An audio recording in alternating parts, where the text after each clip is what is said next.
2026-27 পর্যন্ত একটা অর্থনৈতিক মন্দা চলতে পারে। বলবে কিছু কিছু লোক যে ভবিষ্যৎবাণী করতেছে, আবার এটা ভবিষ্যৎবাণী নয়।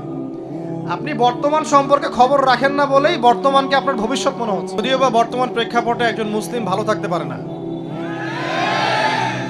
বর্তমান প্রেক্ষাপট এতই খারাপ, কিয়ামতের আলামতগুলো এমনভাবে প্রকাশ হয়েছে এখন যে একজন ইমানদার মুসলিমের পক্ষে নিশ্চিন্তে থাকা আর ভালো থাকাটা খুব কষ্টকর।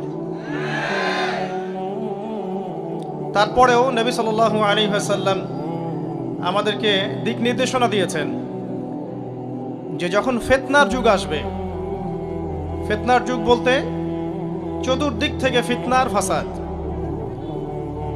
ফিতনা ফাসাদ কেমন, মানে আল্লাহ রাব্বুল আলামিন কোরআনে একটা বিষয় বলছেন, সমাজ তার উল্টা চলছে, এগুলো ফিতনা। নবী সাল্লাল্লাহু আলাইহি ওয়াসাল্লাম হাদিসে একটা বিষয় বলেছেন, সমাজ তার উল্টা চলছে, এর নাম ফিতনা। পরিবারে ফিতনা, ধর্মের মধ্যে ফিতনা, সমাজে ফিতনা, অর্থনীতিতে ফিতনা, এখন সংস্কৃতির মধ্যেও ফিতনা। তো এই ফিতনাময় পরিবেশে নবী সাল্লাল্লাহু আলাইহি ওয়াসাল্লাম বলেছেন যে কেউ যদি ঈমান এবং আমলের উপরে, মানে নবী সাল্লাল্লাহু আলাইহি ওয়াসাল্লামের আদর্শের উপরে সবর করতে পারে, টিকে থাকতে পারে, তার জন্য 50 জন শহীদ সাহাবীর নেকি হবে ইনশাআল্লাহ। তো ফিতনাময় পরিবেশে যদি সবর করা যায়, হকের উপর অটল থাকার চেষ্টা করা যায়, ইনশাআল্লাহ আপনি 50 জন শহীদ সাহাবীর নেকি পাবেন ইনশাআল্লাহ। তো প্রত্যেকটা ক্ষেত্রেই আপনি ফিতনা পাবেন। পরিবারের দিকে তাকাবেন, দেখবেন পরিবারের বন্ধনগুলো আগের মতো নাই, প্রচুর ডিভোর্স হচ্ছে, স্বামী স্ত্রীর বিচ্ছেদ প্রচুর বেড়ে গেছে। তারপরে সন্তান সন্ততি আমাদের পরিবারে যারা আছে, দেখবেন এরা বেশিরভাগই দুনিয়াদার হয়ে গেছে, দিনের খুব একটা ফিকির নাই। বেশিরভাগ পরিবারের সদস্য দেখবেন নামাজ কালামের এখন ধার ধারছে না। ম্যাক্সিমাম পরিবার থেকে আস্তে আস্তে পর্দাটা কিন্তু শিথিল হয়ে যাচ্ছে। আপনি ব্যক্তি জীবনের দিকে তাকিয়ে দেখেন, গর্বের সাথে আমরা বলি না যে 90% মুসলিমের বাংলাদেশ, দেখবেন মেজরিটি সংখ্যক মুসলিম 5 ওয়াক্ত নামাজ জামাতে পড়ে না। বেশিরভাগ মুসলিম দেখবেন আল কোরআন বিশুদ্ধ করে তেলাওয়াতও করতে পারে না। তো এরপরেও আমরা দাবি করি যে আমরা প্রকৃত মুসলিম, জান্নাত আমাদের জন্য অপেক্ষা করছে। আসলে বাস্তবতা এমন নয়। যারা কোরআন আমরা টুকটাক পড়তে জানি, তাদের মধ্যে কত % কোরআনের অর্থ বোঝে? এই আল্লাহ পাকের কিতাব আমার হাতে আছে, এই কিতাবের অর্থ কতজন বোঝে, এটা একটা চ্যালেঞ্জ। যারা কোরআন পড়তে জানি আমরা, তাদের প্রতি চ্যালেঞ্জ, দেখেন তাদের মধ্যে কত % মানুষ কোরআনের অর্থ বলতে পারবে। আর অর্থটা যে জানা জরুরি, এই বিষয়টাও আমরা এখন জনগণকে বোঝাতে ব্যর্থ হচ্ছি। কোরআনের অর্থটা যে বোঝাটা জরুরি, এটা বোঝাতেও ব্যর্থ হচ্ছি। কারণ আমরা সবাই প্রত্যেক হরফে 10 নেকি পেতে চাই। কোরআন তেলাওয়াত করলে প্রত্যেক হরফে 10 নেকি হবে, এই তো। তো এই কনসেপ্ট যখন আমার মাথায় ঢুকে গেছে, আমি ওখানে নিজেকে থামিয়ে দিয়েছি। অর্থ বুঝে গবেষণা করলে এবং কোরআন কেন্দ্রিক জীবন ব্যবস্থা গড়লে যে আরো বেশি নেকি হয়, এটা আমার মাথায় নাই। প্রত্যেক হরফে 10 নেকি তো আপনি পাবেন তেলাওয়াত করলে, কিন্তু অর্থ বুঝে এর ভিতরে ঢুকলে, গবেষণা করলে এর মূল স্বাদটা পাওয়া যায়, এটা আমরা বুঝতে পারছি না। দেখবেন বেশিরভাগ মানুষ কোরআনের অর্থটা জানে না। আবার আমরা যারা টুকটাক ভাঙাচুরো অর্থ জানি, তারা আবার দেখবেন কোরআনের সমস্ত আদেশ মেনে চলতে পারছি না এবং কোরআনের সমস্ত নিষেধও বর্জন করতে পারছি না। সমস্যা কিন্তু এখানেও থেকে গেছে। আবার কোরআনের ব্যাখ্যায় আছে হাদিস। তো এই হাদিসকে কেন্দ্র করে কোনো বিভ্রান্তির সুযোগ ছিল না, কিন্তু এখানেও আমরা বিভিন্ন জাল এবং মানে বানোয়াট হাদিসের উপর আমলও শুরু করেছি। হাদিসের নামে এমন অনেক কিছুই চলছে সমাজে যেগুলোর সাথে হাদিসের কোনো সম্পর্ক নাই। আমি বলতে চাচ্ছি যে হাদিসের নামে আবার সমাজে এমন অনেক আমল চালু আছে যেগুলোর সাথে আবার হাদিসের কোনো সম্পর্ক নাই। তো দেখুন, ধর্মের মধ্যেও সমস্যা থেকে গেছে। আবার আমরা সবাই মুসলিম, আমাদের সবার ইউনাইটেড থাকার কথা। মুসলিম একটা জাতি, তাদের আল্লাহ একজন, রাসূল একজন, কেবলা এক, তাদের সবার মধ্যে একটা ইউনিটির কথা ছিল। কিন্তু আমরা ধর্মতাত্ত্বিকভাবে এবং পলিটিক্যালি আমরা বিভিন্ন দলে বিভক্ত এবং আপোষের মধ্যে মিল মহব্বত কম। বাইরে হয়তো আমরা বলি যে আমি একজন ধর্মতাত্ত্বিক দলের সদস্য, সে আরেকটা ধর্মতাত্ত্বিক সংগঠনের সদস্য, সে আরেকটা মানহাজ ফলো করে, সে আরেক জামায়াতের, সে আরেক তরিকার ইত্যাদি। আমরা সবাই এক, যদিও আমরা বাইরেই কথাটা বলি, কিন্তু অন্তর থেকে কিন্তু আমাদের এই বিষয়টা আসছে না। তো দেখুন, ধর্মকেন্দ্রিক অনেক প্রবলেম থেকে গেছে এখনো। আবার আল্লাহ রাসূল সাল্লাল্লাহু আলাইহি ওয়াসাল্লাম হাদিসের মধ্যে এবং আল্লাহ পাক কোরআনের মধ্যে ধর্ম নিয়ে বাড়াবাড়ি করতে নিষেধ করেছে। ধর্ম নিয়ে বাড়াবাড়ি করো না, তোমরা নিজেদের ধর্ম পালন করো। তা আমরা নিজের ধর্ম যতটা না পালন করি, অন্যের ধর্মের দিকে আঙ্গুলটা তার চেয়ে বেশি তুলি। আমরা আগে নিজের রিলিজিয়নটাকে ঠিক মতো পালন করি, দেখবেন সমাজ ঠিকই পরিবর্তন হয়ে গেছে ইনশাআল্লাহ। তো আমি একটা ধর্ম পালন করি বলে অন্য ধর্মের মানুষের প্রতি বিদ্বেষ পোষণ করতে হবে বা তাদের উপর ঘৃণার মনোভাব প্রকাশ করতে হবে, এটা আল্লাহ পাক শেখান নাই, তার রাসূল শেখান নাই। আল্লাহ এবং তার রাসূল কি শিখিয়েছেন? ইসলামের সত্য বিষয়টাকে আপনি সবার সামনে উপস্থাপন করবেন, যার ইচ্ছা হবে সে কবুল করবে, যার ইচ্ছা হবে সে অস্বীকার করবে। যার যার কবরে শেষে যাবে, যার যার হিসেব শেষে দিবে। চাপিয়ে দেওয়ার সিস্টেমটা ইসলামের মধ্যে নাই। এখন আসেন, পরিবারের আপনাকে ফিতনা কিছু বললাম। অর্থনীতির জীবনে যাবেন, ব্যবসা বাণিজ্যের মধ্যে যান, দেখেন বেশিরভাগ কালোবাজারি করছে, সিন্ডিকেট করছে, মজুদদার মাপে কম দিচ্ছে, জনগণকে ঠকাচ্ছে, করছে না? এগুলো পলিটিক্যাল ফিতনা, এগুলো ইকোনমিক্যাল ফিতনা। তারপরে আপনি আরো দেখবেন ইকোনমিক সেক্টরে রিবা ভর্তি, সুদ। রিবা মানে কি? সুদ, রিবা দিয়ে ভর্তি। ঘুষ ছাড়া কাজ হচ্ছে না, ঠিক আছে? অন্যের সম্পদ আত্মসাৎ না করলে আমাদের পেটের ভাত হজম হচ্ছে না। তো এই যে দুর্নীতি বলেন, ঘুষ বলেন, রিবা বা সুদ বলেন, হ্যাঁ, তারপরে কালো বাজারি বলেন, কালো টাকা সাদা করার টেন্ডেন্সি বলেন, পাচার বলেন, সবগুলো অর্থনৈতিক ফিতনা। এগুলো হচ্ছে কি? অর্থনৈতিক ফিতনা। আর বিশ্বের ফিতনা তো পরে, ওটা তো বলার অপেক্ষা রাখে না। মানে বিশ্বের সবচেয়ে বড় ফিতনা ছিল দ্বিতীয় বিশ্বযুদ্ধ। তার আগে একটা হয়েছে প্রথম বিশ্বযুদ্ধ, যেখানে প্রায় কয়েক কোটি মানুষ মারা গেছে, আর সেকেন্ড ওয়ার্ল্ড ওয়ারে আরও বেশি মানুষ মারা গেছে। তো এখন বিশ্বকে ঠেলে দেওয়া হচ্ছে একটা থার্ড ওয়ার্ল্ড ওয়ারের দিকে। মানে যে কোনো সময় একটা তৃতীয় বিশ্বযুদ্ধের আশঙ্কা করছেন এখনকার যারা মিলিটারি অ্যাফেয়ার্স নিয়ে পড়াশোনা করেন, ওয়ার্ল্ড অ্যাফেয়ার্স নিয়ে পড়াশোনা করেন, তারা এগুলো বলতে পারবেন ভালো। বিশ্বকে একটা খাদ্য মন্দার দিকে ঠেলে দেওয়া হচ্ছে, বিশ্বকে একটা দুর্ভিক্ষের দিকে ঠেলে দেওয়া হচ্ছে, এবং মহামারীর মধ্য দিয়ে অলরেডি কিন্তু আমাদের বিভিন্ন দেশের ইকোনমিক অবস্থা ভালো না। তার উপরে খাদ্য সংকট, তার উপরে যে বৈশ্বিক যুদ্ধগুলো, আমদানি রপ্তানি বন্ধ হয়ে যাচ্ছে, তেল গ্যাসের দাম বেড়ে যাচ্ছে, জনগণ হাহাকার করছে। এই পলিটিক্যাল গ্লোবাল অ্যাফেয়ার্সের ফিতনা এগুলা। তা আপনাকে এই জন্যই প্রথমে আমি একটা কথা বললাম যে ফিতনাময় একটা পরিবেশে একজন মুমিন যার অন্তর্দৃষ্টি আছে, যে কোরআন এবং সুন্নাহ দিয়ে এই বিশ্বের এই রহস্যগুলো উদ্ঘাটন করতে পারে, সে ভালো থাকতে পারে না। তার মনটা সবসময় কিন্তু মানে ব্যাকুল থাকবে যে কিভাবে এইসব সমস্যা থেকে নিজে উত্তরণের পথ খুঁজতে পারি, আর আমার পরিবারকে বাঁচাতে পারি, আর আমার জনগণকে বাঁচাতে পারি। আর যদি আপনি আত্মকেন্দ্রিক হন, স্বার্থপর হন, তাহলে নিজের চটকায় তেল দিবেন, নিজে ভালো থাকলেই বাপের নাম। তো দেখুন, এই জামানার কথাই নবীজি বলছেন সাল্লাল্লাহু আলাইহি ওয়াসাল্লাম, তোমাদের সামনে এমন একটা যুগ আসছে, নবীজি বলছেন জামানা সাবরিন, কঠিন জামানা, যেই জামানায় ঈমান নিয়ে চলাটা হবে হাতের মধ্যে আগুন নিয়ে চলার মতো। নবীজি বলছেন ওই সময়ে, সাহাবী জিজ্ঞাসা করছেন, ইয়া রাসূলুল্লাহ, আমি ওই সময়ে কি করব? ওই সময় আমি কি করব? আমাকে কি পরামর্শ দিচ্ছেন? নবী সাল্লাল্লাহু আলাইহি ওয়াসাল্লাম বলছেন, হে আমর ইবনে আস, তুমি ওই সময় বাড়িতে অবস্থান করো, বাসায় থাকো, বিনা প্রয়োজনে বাড়ির বাইরে এসো না। ওই সময় তুমি নিজের পাপের জন্য আল্লাহর কাছে ক্রন্দন করতে থাকো, বিনা প্রয়োজনে বাড়ির থেকে বের হয়েও না। আর মানুষের সাথে এত বেশি মেলামেশা করো না, নিজে তোমার আমল, তোমার গুনাহ নিয়ে ব্যস্ত থাকো, তোমার পাপের জন্য আল্লাহর কাছে কান্নাকাটি করো, ইনশাআল্লাহ তুমি নাজাত পেয়ে যাবে। এটা একটা অপশন, মানে ফিতনাময় পরিবেশে আপনি কিভাবে বাঁচবেন এটা একটা অপশন। আরেকটা হাদিসে গিয়ে নবী সাল্লাল্লাহু আলাইহি ওয়াসাল্লাম বলছেন যে যখন এমন ফিতনাময় পরিবেশ আসবে তখন যদি তোমরা এই আমর বিল মারুফ নাহি আনিল মুনকার, সৎ কাজের আদেশ অসৎ কাজের নিষেধ, আমার সুন্নতের উপর অটল থাকতে পারো, তাহলে তোমরা 50 জন শহীদের নেকি পাবে। সাহাবায়ে কেরাম বলছেন, ইয়া রাসূলুল্লাহ আমিনহুম আও মিন্না, তাদের মধ্যে 50 জন নাকি আমাদের মধ্যে 50 জন শহীদ?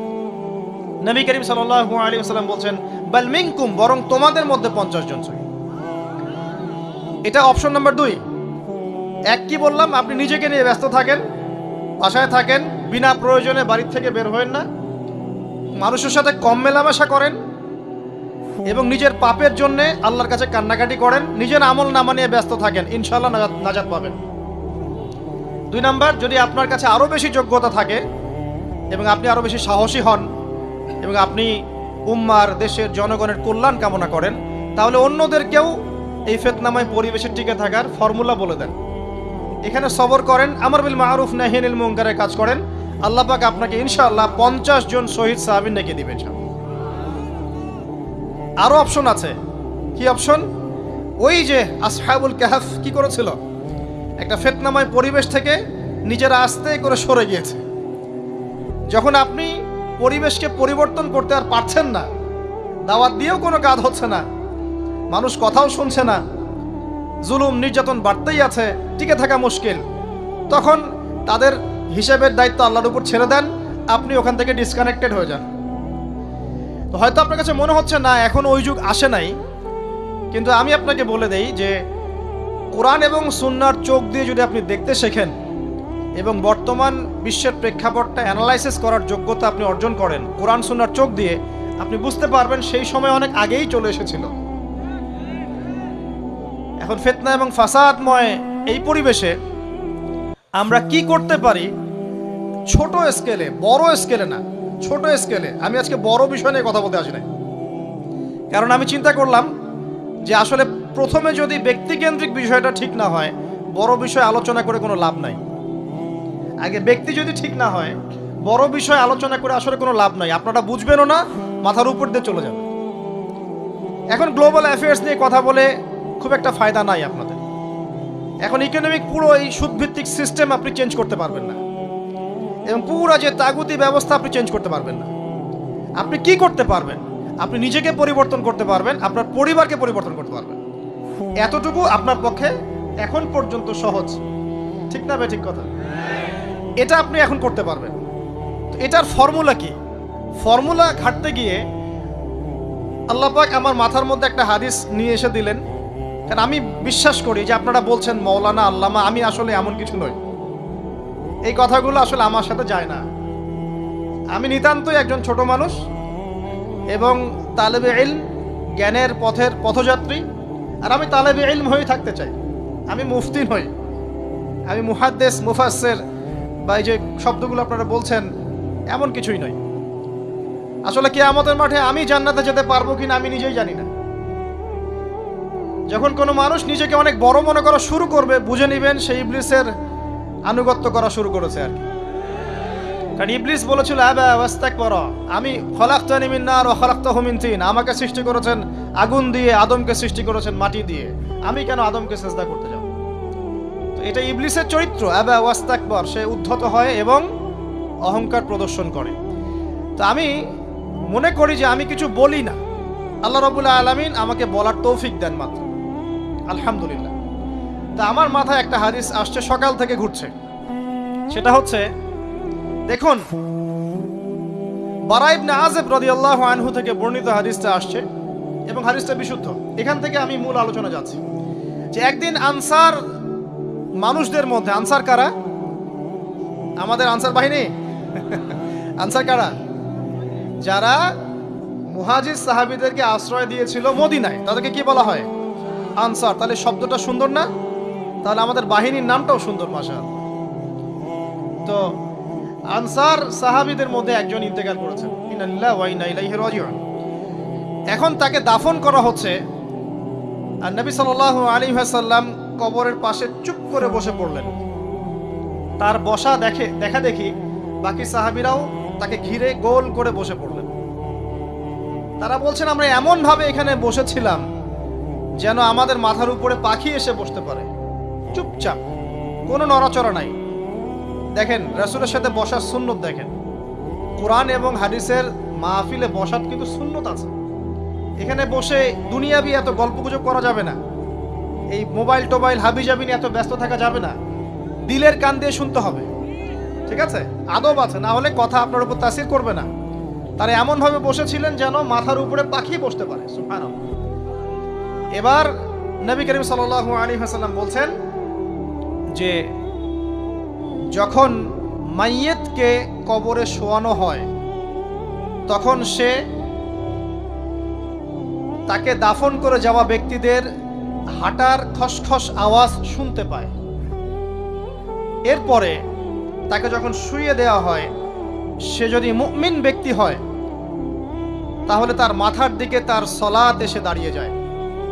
দুনিয়াতে আপনি যে নামাজগুলো পড়েছেন, আমি যে নামাজগুলো পড়ছি, এগুলো মাথার দিকে দাঁড়িয়ে যায়। ডান দিকে চলে আসে তার সওম, সওম মানে কি? রোজা। বাম দিকে চলে আসে যাকাত, যাকাত মানে কি? যাকাতের সাথে তো আমরা পরিচিত নই। আমরা ওই যে রাস্তাঘাটে যে দান খয়রাতগুলো উঠানো হয় এগুলোর সাথে খুব পরিচিত, তাই না? কত টাকা কত পয়সা, কি কি গান করে আর টাকা কালেকশন করে না? অনেক সময় দেখা যায় রাস্তায় যাচ্ছি আমরা গাড়ি নিয়ে, পারলে গাড়ির সামনে এসে হুমড়ি খেয়ে পড়বে টাকা নেওয়ার জন্য। এইভাবে টাকা কালেকশন করতে কে শিখিয়েছে ইসলামে? আর আমরা অনেক সময় ছোট ছোট বাচ্চাদেরকে দিয়ে, মাদ্রাসার ছোট ছোট বাচ্চাদেরকে দিয়ে টাকা কালেকশন করাই। এটা ঠিক না। কেন ঠিক না জানেন? ছোটবেলা থেকেই ওর ব্যক্তিত্ব নষ্ট হচ্ছে। এই হাতটা উত্তম না এই হাতটা উত্তম? উপরের হাত উত্তম, নিচের হাত উত্তম? তো ছোটবেলা থেকে সে নিচের হাতে অভ্যস্ত হচ্ছে। দেখেন, এত টাকা পয়সা কালেকশন করে আমাকে আরেকটা স্বতন্ত্র মসজিদ করতেই হবে জরুরি? খুবই জরুরি ছিল। মানুষের কাছে হাত চেয়ে, হাত পেতে রাস্তাঘাটে এরকম করে গাড়ি থামিয়ে, তারপরে কি বলবো, সুর করে গান গেয়ে এত টাকা পয়সা কালেকশন করতেই হবে? মসজিদটা আমাকে টাইলস ফিটিং করতেই হবে? এসি মসজিদ করতেই হবে?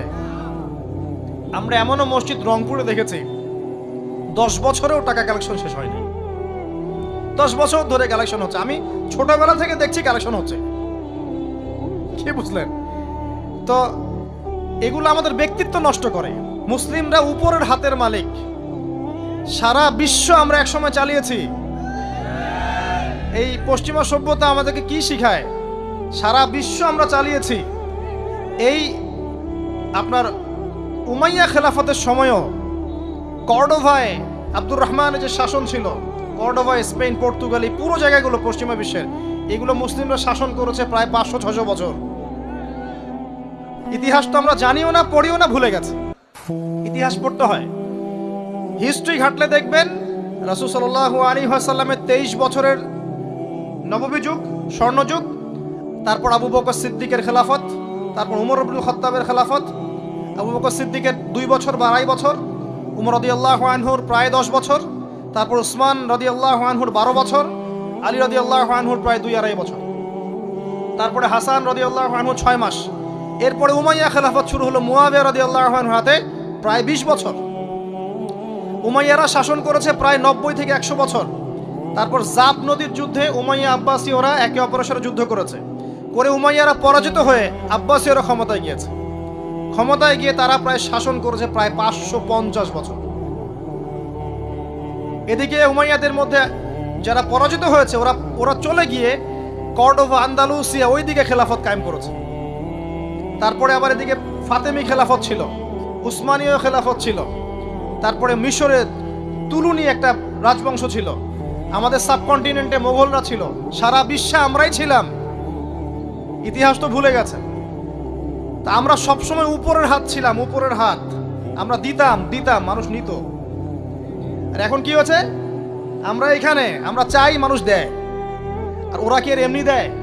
ওরা চড়া সুদ দিবে না? ওয়ার্ল্ড ব্যাংকে যান লোন নিতে, চড়া সুদ। আর এই সুদ শোধ করতে গিয়ে বিভিন্ন দেশ শ্রীলঙ্কা হয়ে যাচ্ছে। সুদ তো শোধ করতে হবে। এমনি এমনি তো আপনাকে আর এগুলো দিবে না। তো এই সুদটা শোধ করতে গিয়ে আমাদের জিনিসপত্রের দাম বেড়ে যাবে, তারপরে দেখবেন জনগণের উপর কর বেড়ে যাবে, অনেক প্রবলেম। আর এই প্রবলেমগুলো ফেস করতে হবে কি কারণে? রিবা বা সুদের কারণে। তো এই যে বলছি, দেখেন ছোটবেলা থেকেই যে আমরা নিচের হাতে অভ্যস্ত হচ্ছি, এটা ত্যাগ করতে হবে। ব্যক্তিত্বের পরিচয় দেন, এত টাকা পয়সা চেয়ে প্রতিষ্ঠান করার দরকার নাই।